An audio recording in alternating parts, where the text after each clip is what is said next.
Welcome everyone to the Rocks. My name is Brian. So I'm going to take you into back alleys, laneways. I'm going to show you places even Sydney people don't know about. You may have noticed the laneway we're in. Suez Canal. Play on words from the Suez Canal on the other side of the world. Look, conditions here in the mid-19th century are pretty disgusting.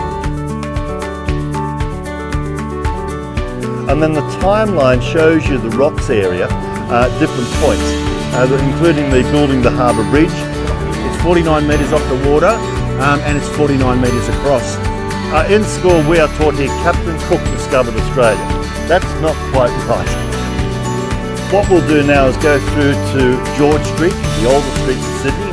When the first fleet of convicts arrived here in 1788, Arthur Phillip, our first governor, sent all the convicts to the rocky area on the west side of the coast. And that's why it was called the Rocks.